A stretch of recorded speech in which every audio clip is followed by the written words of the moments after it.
Hey guys, it's Dave. Hope you're doing well. Thank you for tuning in as always. Today, I just wanted to quickly talk about a recent Reuters report that came out saying that Boeing and Lockheed Martin are looking to potentially sell ULA to Sierra Space, of all people. This was shocking for a few reasons, not because they were looking to sell, that's been known for a while, but nobody really thought Sierra was in the mix at all. We saw potentially a private equity group looking to buy. We saw Blue Origin potentially looking to buy, and to be frank, a lot of us thought it was pretty much a done deal that eventually Blue Origin was going to be buying ULA. Jeff Bezos has even liquidated some Amazon shares and gathered a good amount of capital, so a lot of us thought it was for that reason. And then this just came out of left field today. It was like, holy crap. And I think this really changes the entire landscape of the industry, brings in a new end-to-end space company, which is actually massive when you think about it. So I just wanted to talk to you about that briefly. Before we dive into that, I hope you'll consider hitting the subscribe button if you haven't already. If you are already a subscriber, those likes and comments help out as well. Okay, with that out of the way, let's dive into Sierra Space and how this could shift the industry landscape and potentially lead to a new end-to-end space company competing with Rocket Lab. So first of all, to give you a bit of background, if you weren't already aware, Sierra Space is a private space company, was spun out of SNC, or Sierra Nevada Corporation. Their biggest project is the Dream Chaser, which is a cargo vehicle that will resupply the International Space Station. They have a contract with NASA to bring, cargo supplies to the station. They've been working on it for quite a while. Eventually, they do have ambitions to make it a crew vehicle as well. But yeah, that is their biggest project.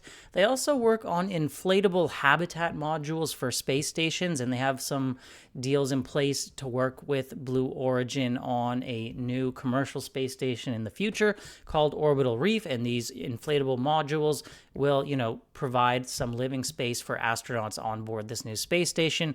The Dream Chaser will bring cargo and potentially crew to that space station in the future.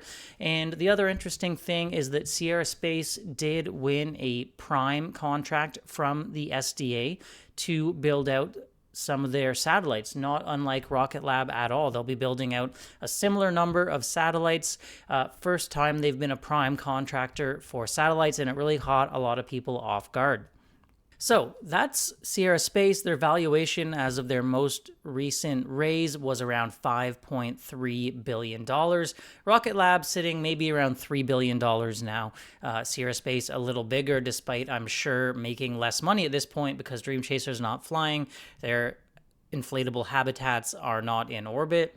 And yeah, they haven't built out the satellites yet. When it comes to ULA and their Vulcan rocket that they've been developing for ages now, I think 8+ years, it's been a slow development timeline.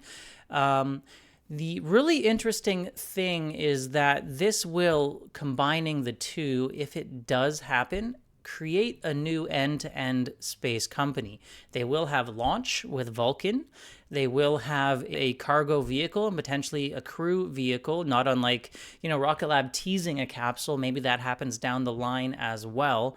And they will have their satellite manufacturing. They made their debut as a prime around a similar time as Rocket Lab with the exact same customer. So there's a lot of parallels here, although Rocket Lab would be the smaller company, because if you look at ULA being valued around maybe $3 billion, Sierra Space valued around 5 or 6 maybe. That's a $9 billion company versus 3 for Rocket Lab. So that could be exciting from a comp point of view, because if Rocket Lab does similar business and then you're comparing them to Sierra LA or whatever you want to call it, that's $9 billion. So maybe that could kind of rise Rocket Lab a bit. Now, I'm not too worried about Vulcan in terms of competing with Neutron, because I think Neutron is just much more reusable than Vulcan. And I know they do have their smart reuse concept, but to me, Neutron will just be the more nimble, agile, and cheap vehicle to operate. Satellite manufacturing, of course, another whole thing. But why I really found this fascinating is just like, it's almost turning into a new Rocket Lab. They have their rocket, Vulcan. Rocket Lab has their rocket, which is Neutron. They have their Dream Chaser. Rocket Lab could potentially crew rate Neutron and build a capsule down the line, although that part, not for sure. They're building out an SDA constellation. Rocket Lab building out an SDA constellation of satellites, so they could potentially build out their own constellation and operate it down the line. Rocket Lab very much planning on building out their own constellation and operating it down the line. So almost a new competitor, a new end-to-end space company if it does happen. The fascinating thing is I thought Sierra Space couldn't afford this because valuation of maybe $6 billion, buying a company of a valuation of like 2.5 to 3. It just seems hard to digest, like they'd have to, I guess, dilute themselves a lot, potentially give shares in the company to ULA owners or something like that. But it really does bring into focus a little bit this end-to-end future Peter Beck talks about, where he doesn't see a lot of separate launch and satellite building companies. He thinks they'll all be vertically integrated and try to do everything themselves, and you see the trend heading in that direction if this does indeed happen. So I just think it'll be absolutely fascinating to see if this deal really does happen, if it does shake up. The other point that was interesting is apparently 2 sources said Rocket Lab was interested in buying ULA, and I thought this was just completely wild, and I was like, what? Where's that coming from? Because, Vulcan has been a slower to develop rocket, taking forever. They're already working on Neutron, for one thing, which is more reusable than Vulcan, albeit smaller.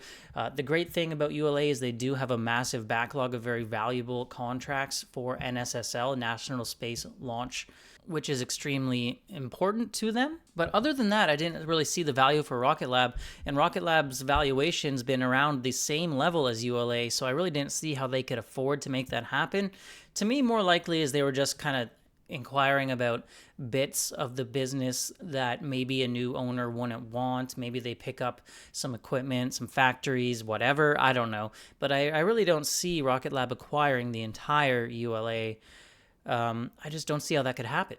So really fascinating stuff. Would absolutely change the industry landscape, perhaps give Rocket Lab a new peer, a new competitor, and I've been looking forward to see Sierra Space come public. I hope they do in the next year or so, because frankly, we don't have enough publicly traded pure space companies to follow, and we're losing some lately with Momentus not looking great, Anyway, there's been several that I'm sure you will have noticed going out of business, and even Terran Orbital now getting taken over by Lockheed Martin. So just a quick one today. Let me know how you think about this deal. Were you surprised that Sierra would be interested? Do you think this new company could eat Rocket Lab's lunch?